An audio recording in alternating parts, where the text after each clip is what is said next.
This episode is brought to you by LinkedIn. Healthcare professionals can lead their careers with LinkedIn. Discover jobs by specialty, preferred shifts, and even desired salary. From mental health therapists to radiology technicians, it's now faster and easier for healthcare professionals to find the right fit. Learn more at linkedin.com/healthcare. Side effects may include faster job placement, improved work-life balance, and increased career satisfaction. This message comes from Greenlight. Ready to start talking to your kids about financial literacy? Meet Greenlight, the debit card and money app that teaches kids and teens how to earn, save, spend wisely, and invest with your guardrails in place. With Greenlight, you can send money to kids quickly, set up chores, automate allowance, and keep an eye on your kids' spending with real-time notifications. Join millions of parents and kids building healthy financial habits together on Greenlight. Get started risk-free at greenlight.com/Spotify. Military murder is an independent project and is not endorsed by the Department of Defense or any military component. The views expressed are those of the host. The content of this podcast is not meant to be legal or medical advice.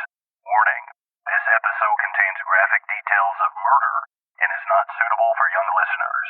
Listener discretion is advised.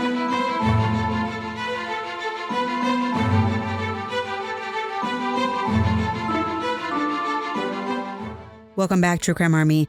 I am your host, Margot, and this is Military Murder, a show where I focus on crimes committed by military members and veterans. But don't worry, you don't have to know anything about the military to listen, I promise.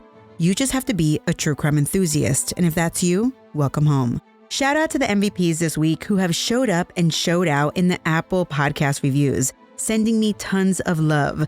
I always appreciate it, and with such a hard subject to cover, I really appreciate the uplifting words. So if you have a minute today, be sure to rate the show wherever you listen.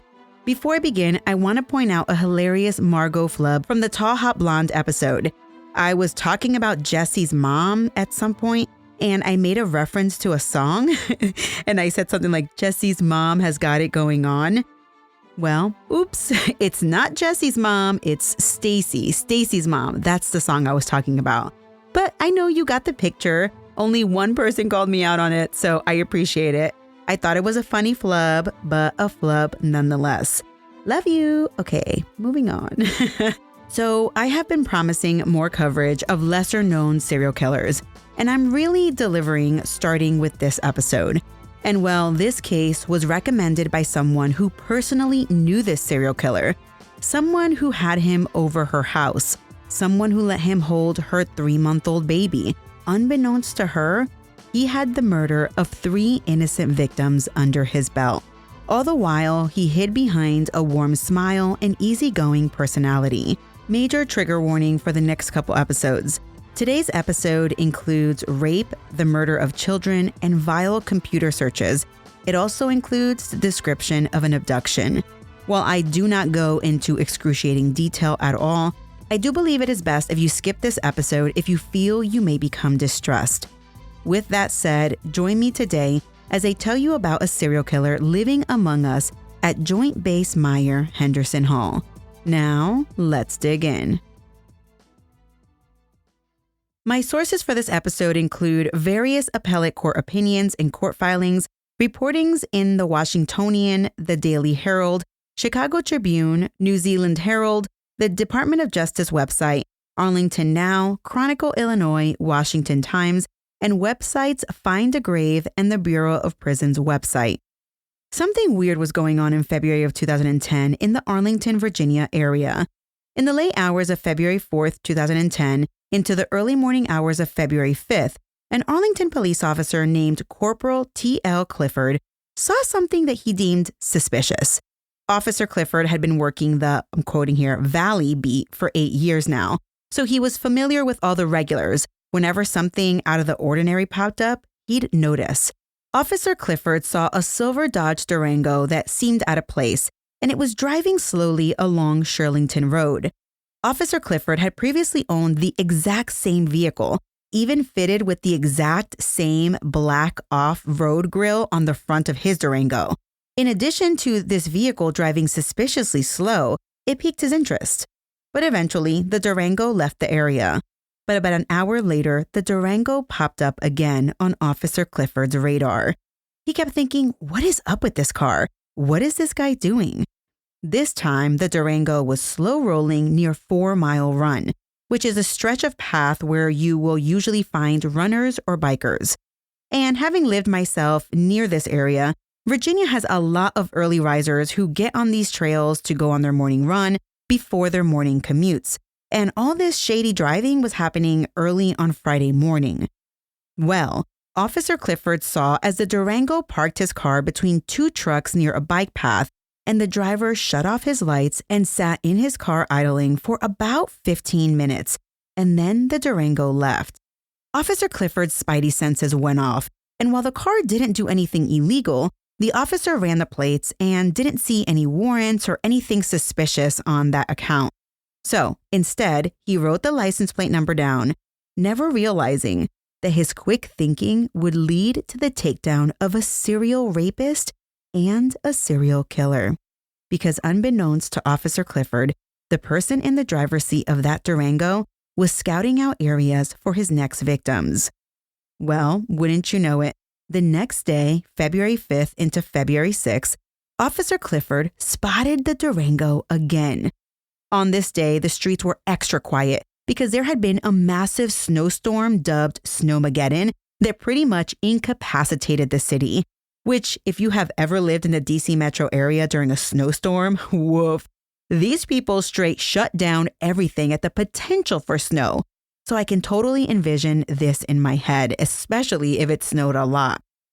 This time, when Officer Clifford saw the Durango, he followed it, and he watched it as it parked near a poorly lit spot near some bars. The Durango parked, turned off its lights, and sat there idling. Then it took off. But Officer Clifford didn't just want to let this person go. He wanted to call one of his cop buddies who was up ahead. Officer Clifford called Officer Andrew Nuselli, who went by Nuke, and was like, dude, watch out for this silver Durango. It's the second night I've seen it just creeping around, people watching. As police work goes, you might be watching out for something one minute, but then something else pops off, so it's off to the next thing, and that's what happened here. Officer Clifford and Nuselli were called to a traffic accident, but while there, who slow rolled by with its windows down but the silver Durango? This time, as reported by the Washingtonian, for the first time, Officer Clifford and Officer Nuselli got a good look at the driver. It was a clean-shaven young man with a black wool cap.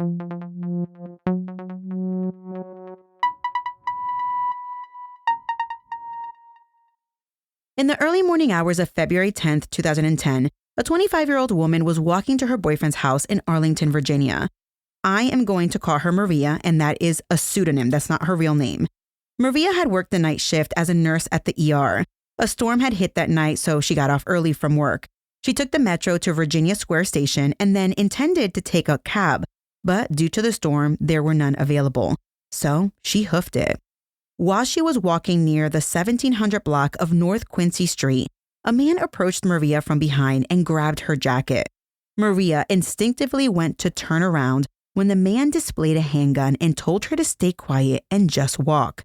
Maria told the man, hey, just take my bag, but the man kept pushing Maria in the direction of his SUV. Maria resisted the entire way, and then the man brandished a knife. But Maria refused to get in his car. She was like, I am not going in there. And she was able to break free from his grasp, dropped her purse, and ran as fast as she could to her boyfriend's house. At the house, Maria immediately called the police. By the time the police arrived, the man, his SUV, and Maria's purse vanished. Maria gave police a detailed description of the man's face, and while she saw the man's SUV, she really couldn't remember many details. She thought it was, light-colored, maybe tan. And so with that information, police put out a bolo, a be on the lookout for a tan SUV. Guess who heard that bolo? Officer Clifford. Officer Clifford heard that and was like, wait. So he immediately told a different officer about seeing a shady-looking silver SUV a few days earlier. But this other cop was like, yeah, and he kind of just brushed it off. So instead of coming forward with the information, Officer Clifford didn't pursue it further for now. But then, 2 weeks later, more women would be attacked by a man driving a light-colored SUV.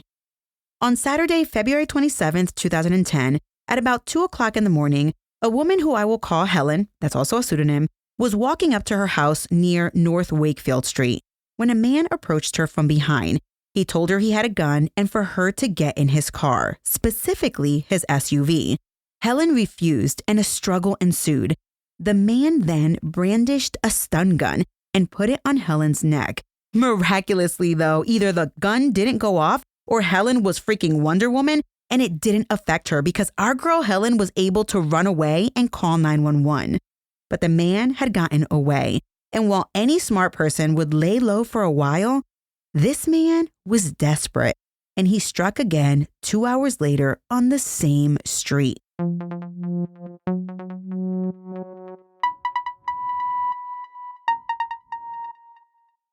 Ryan Reynolds here from Mint Mobile with a message for everyone paying big wireless way too much. Please, for the love of everything good in this world, stop. With Mint, you can get premium wireless for just $15 a month. Of course, if you enjoy overpaying, no judgments, but that's weird. Okay, one judgment. Anyway, give it a try at mintmobile.com/switch. Upfront payment of $45 for 3-month plan, equivalent to $15 per month required. Intro rate first 3 months only, then full price plan options available. Taxes and fees extra. See full terms at mintmobile.com.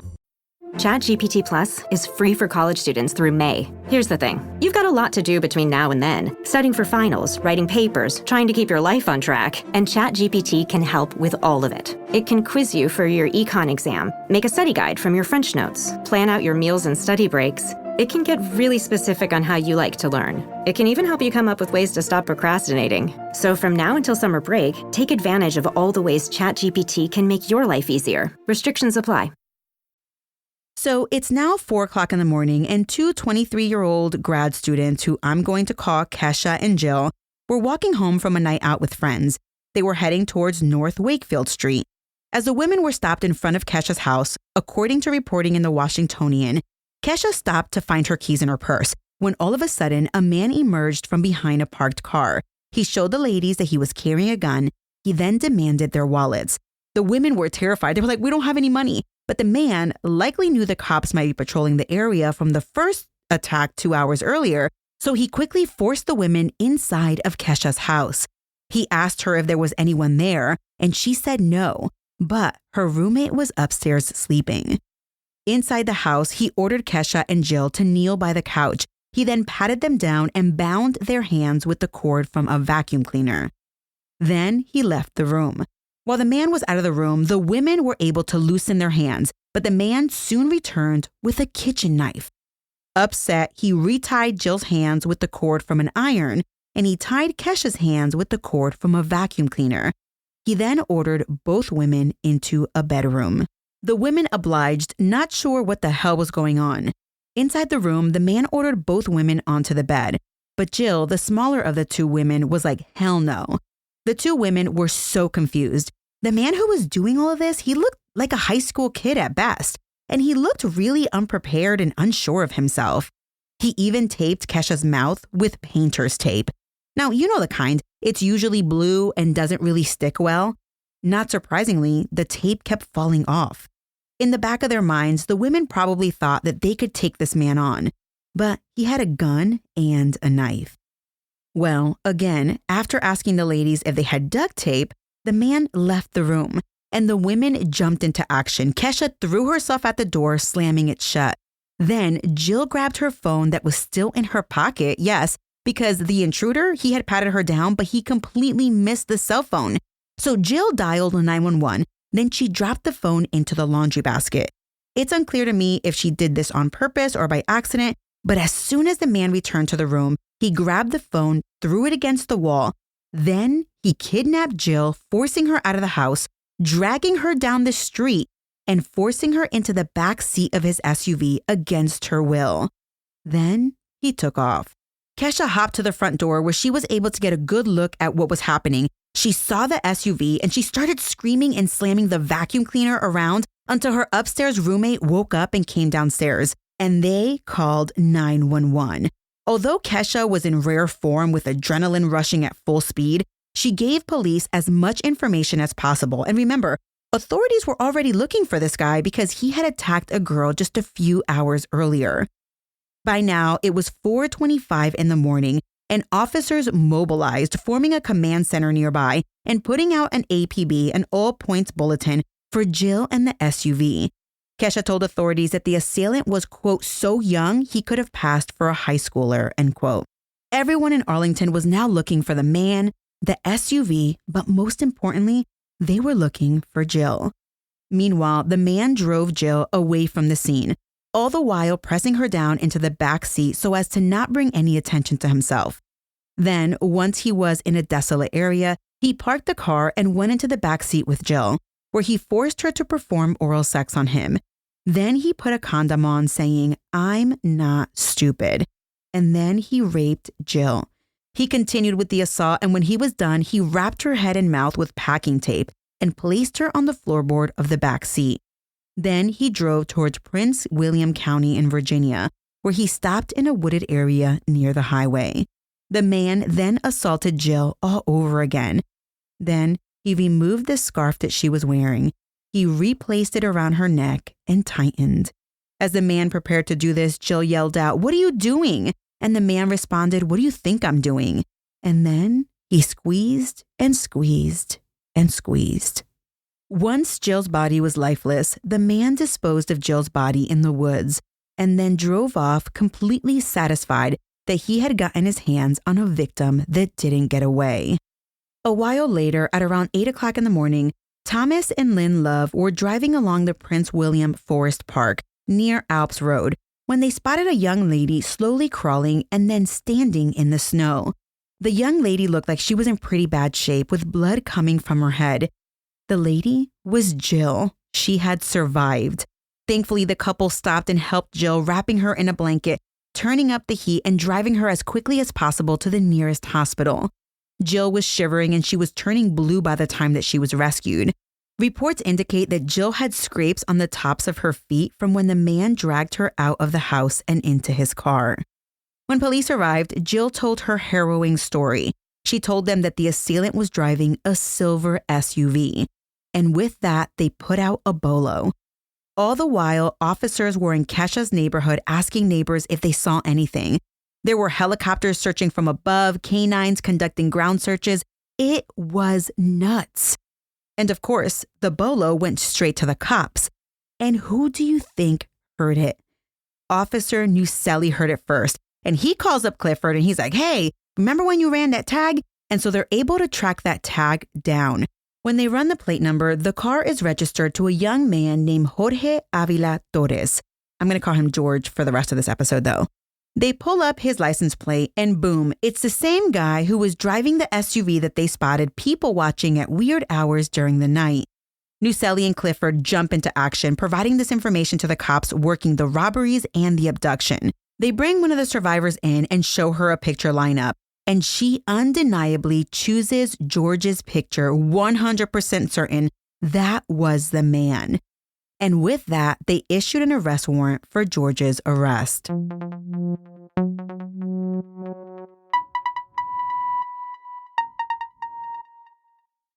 Jorge Avila Torrez was born on August 18, 1988. He grew up in Zion, Illinois. According to reporting in the Washingtonian, George's parents emigrated to the United States from Mexico. His father worked in a cardboard factory and his mom was a homemaker. George had one sister, Sarah, and they were particularly close.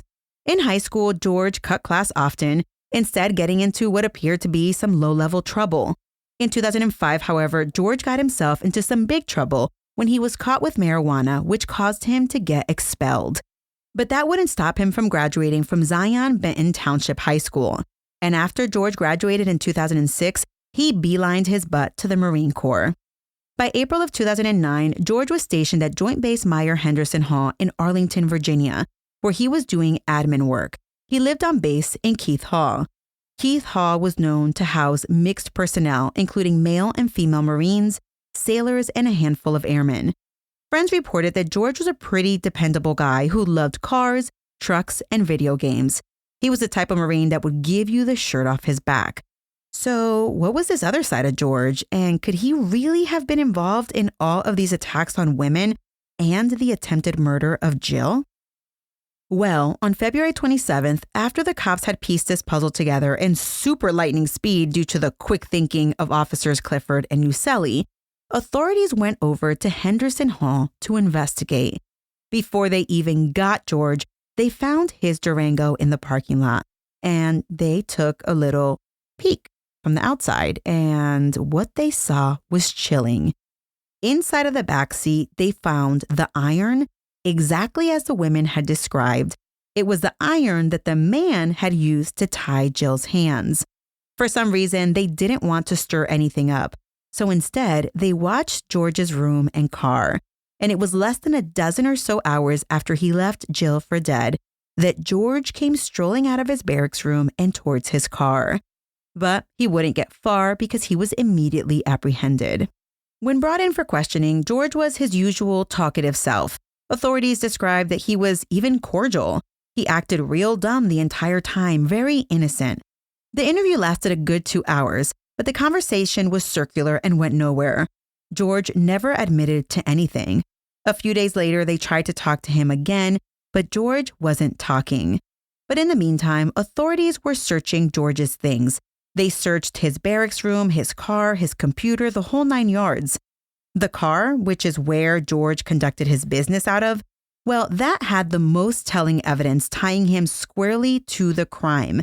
They found the iron, the stun gun, the packing tape, and they even found Jill's college ID card and an earring that fell out when she was in the back seat. They also found blood in the back seat, which would later prove to be Jill's. Inside George's room, they found a loaded 10mm semi-automatic Glock and ammo. They discovered that George bought this gun on February 5th, hours after the first time that Officer Clifford spotted him and wrote down his license plate number. Investigators also found a pair of Nike sneakers and the clothes they believe that George had been wearing when he attacked Maria, Jill, and Kesha. The shirt had blood on it that later proved to belong to Jill. A search of George's computer was a treasure trove of evidence that proved that George was into violent acts of rape. Court records revealed that from April of 2009 through February of 2010, George had saved dozens of pictures and videos depicting violent sexual activity, with titles such as, quote, all rape videos, quote, best forced sex, quote, forced sex scenes, quote, rape collection, and, quote, sleep assault movies, end quote. George had also previously viewed a website with instructions on how to make chloroform. The evidence against George was overwhelming, and to add it all up, the rape kit conducted on Jill also directly tied George to that crime. And with that, George was charged for all 3 attacks that took place on February 24th, 2010, on North Wakefield. He was facing 14 total charges, including use of a firearm, abduction with intent to defile, robbery, armed breaking and entering, rape, and forcible sodomy. According to court records, while he awaited his trial, George was held at the Arlington County Detection Facility. Now, George's case is very interesting because DNA is not usually put into a national database until after a person is convicted. But according to reporting in the New Zealand Herald, Virginia was the first to authorize taking DNA from a defendant before they were convicted. Which, bravo, think what you think, but I am a strong proponent of this. Think of all the unsolved cases that would potentially be solved if this were the case everywhere. By June of 2010, once authorities put George's DNA into the database, I will be darned, authorities got a mother-flipping hit. And not just any hit. A hit for the double murder of 2 little girls 5 years earlier. The victims were Laura Hobbs and Krystal Tobias.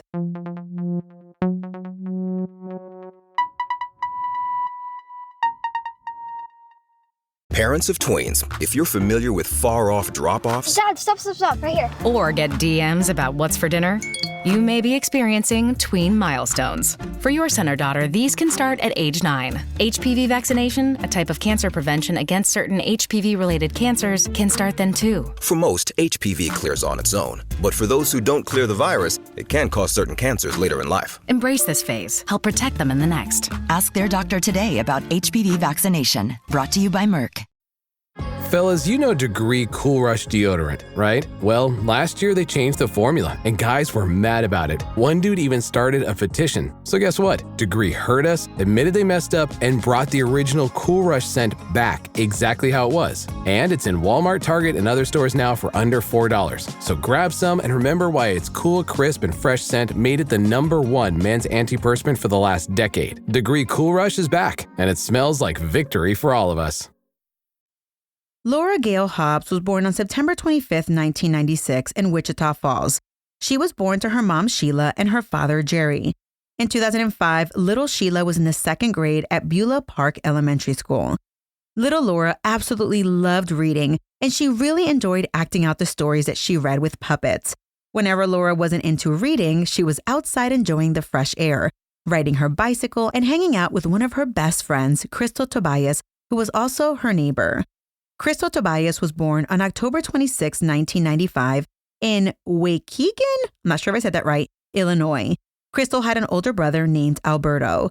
Krystal loved to play dress up, she loved to play outside with Laura, and they were inseparable, and she loved picking dandelions. Well, on Mother's Day 2005, May 8th, 8-year-old Laura and her bestie, 9-year-old Krystal, told their parents they were riding down to the park. Both little ladies climbed onto Laura's bike and pedaled as fast as they could out of sight. The girls loved playing outside, and this was not out of the ordinary for them. But what was out of the ordinary was for the girls to not be home for supper. So when dinner time came and went, and the girls had not returned home, their families immediately called 911. A massive search for the girls ensued. By the following morning, May 9th, authorities had not found the girls. Of course, as a parent, you're always out there searching for your kid. And Laura's father, 34-year-old Jerry, together with Laura's grandfather, were searching for Laura and Krystal. And they were walking on a bike path in a wooded area of Beulah Park Nature Area, which was very close to Laura's house. When down by the ravine, they spotted Laura's bike. They immediately ran down to inspect, and when they went to investigate, they made a gruesome discovery. The girls were dead, laying side by side. They had been beaten and stabbed, and it is said that one of the little girls was also sexually assaulted. I can imagine that happening upon this scene is gut-wrenching, but Laura was discovered by her father and her grandfather. Autopsies would later reveal that their killer was ruthless. He stabbed Laura 11 times and Krystal 20 times. Laura was the only child who was raped, and whoever perpetrated this crime left semen behind at the crime scene. When authorities began to investigate the brutal double homicide, a witness came forward and said they remembered seeing the young girls riding bikes with a local 16-year-old boy named Jorge Avila Torrez. So authorities followed up with George. George happened to know Laura because George was good friends with her older brother. And in fact, George considered Laura like a little sister. When they questioned him, George alleged he didn't know anything about the double murder. And because he was so young and probably looked very innocent, authorities cleared George as a suspect. And well, authorities had already zeroed their sights in on their probable suspect, Laura's 34-year-old father, Jerry. You see, Jerry had quite the rap sheet. The Associated Press reported that Jerry was, at the time of his daughter's murder, a convicted felon.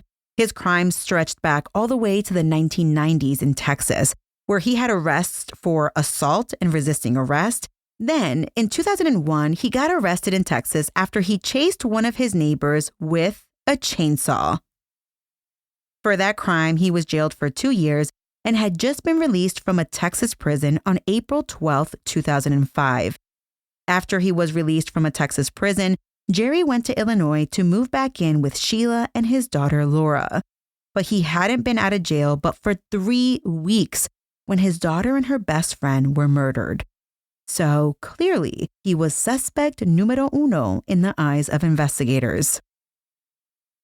As soon as Jerry discovered the bodies, he was brought in for questioning, and for the following 24 hours, he underwent intense scrutiny about the double homicide. And by the end of the interrogation, Jerry confessed to the double homicide, and he signed a police-typed statement about what he did. The story of a convicted felon murdering his daughter and little friend ignited the passions of the community, and the prosecutor would be seeking the death penalty. After getting much-needed sleep and recovering from the discovery of his own daughter and friend laying brutally murdered by a ravine, Jerry Hobbs, well, he recanted his admission, but it was too late. With the suspect now in custody, authorities sent the semen found at the crime scene off for analysis. And when the results come back 3 years later in 2008, the DA is shocked. The DNA from the crime scene is not a match to Jerry Hobbs. But the DA refused to release Jerry Hobbs, claiming that the fact that the semen belonged to someone else didn't exclude Jerry Hobbs as a participant in the crime. And with that, Jerry Hobbs remained in jail for 5 years. 5 years pending a death penalty trial. It should be noted that 5 years sounds like a ridiculously long time to be awaiting trial, but according to my sources, the delay was due primarily to various motions and continuances filed by Jerry's public defender. And thankfully, while no one should wait in jail for that long, in this case, the delay will work in Jerry Hobbs's favor. But more on this in a little bit.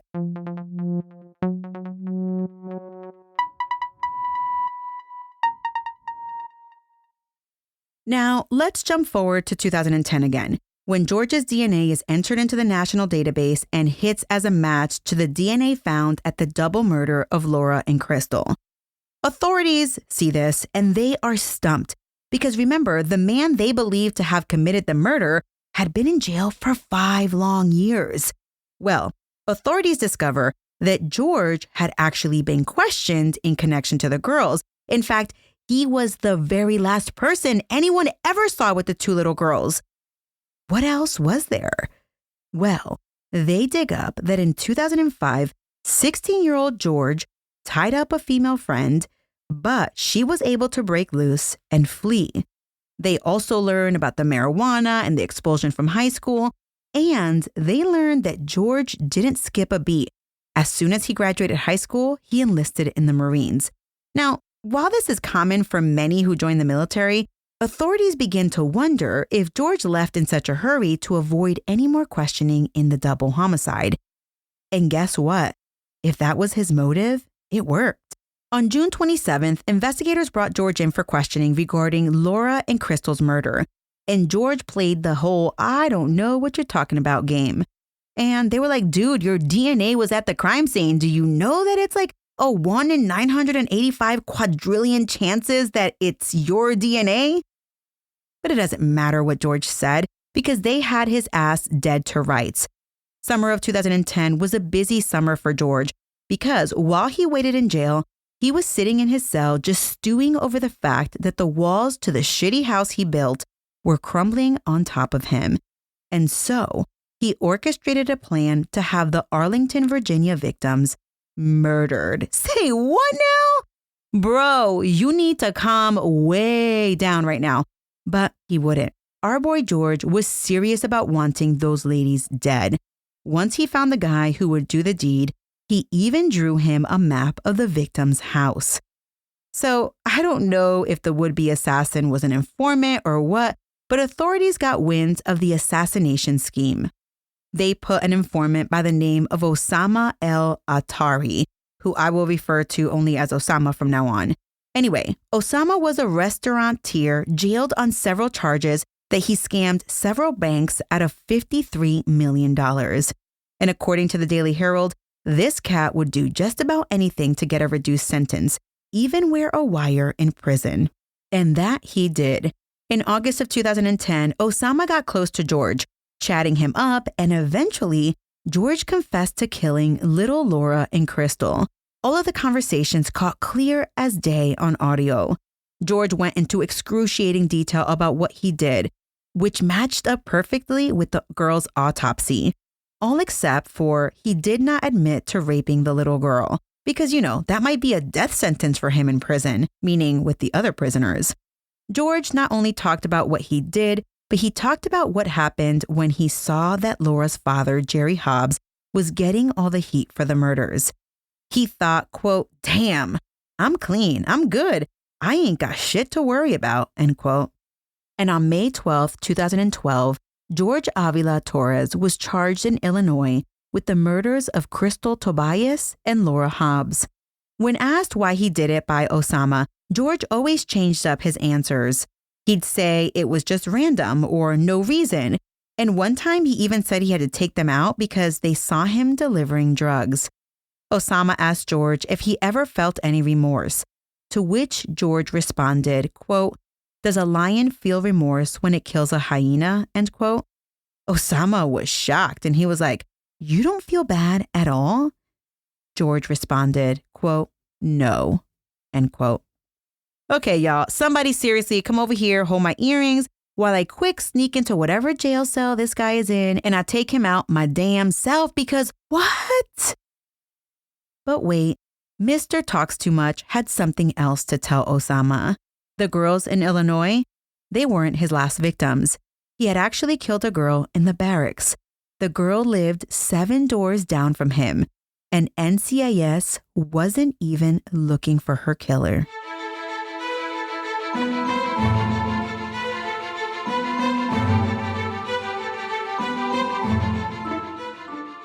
Damn! This is a 2-part episode. If you're interested in listening to part 2 right now, you can do so by joining the Patreon, or you can subscribe to the premium subscription on Apple Podcasts. Other than that, part 2 will be out in 2 weeks. I want to give a quick shout out to Haley Gray for her assist with researching this episode. I'm happy to be able to get even more assistance with these episodes as life is about to get that much more hectic with the school year kicking off for my 2 oldest kiddos.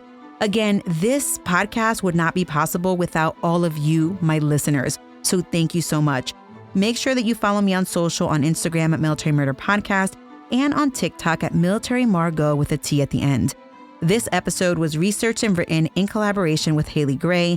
This show was created by Mama Margot Productions and is produced in collaboration with my Boot Camp and Hire fan club members. This month's newest associate producers are Justin, Chance, and Aaron. This month's newest assistant producers are Nadia, Sparky, Janelle, Hazy, Kimberly, Caitlin, Jasmine, Daisy, and Steve. The music was created by Ty-Ops. Until next time, remember, you never really know what someone is capable of, so remain vigilant always.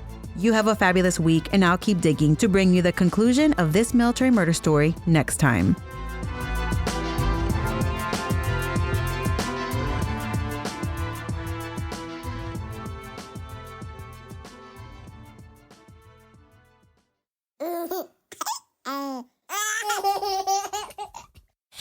Mama's working on her podcast. I don't want to.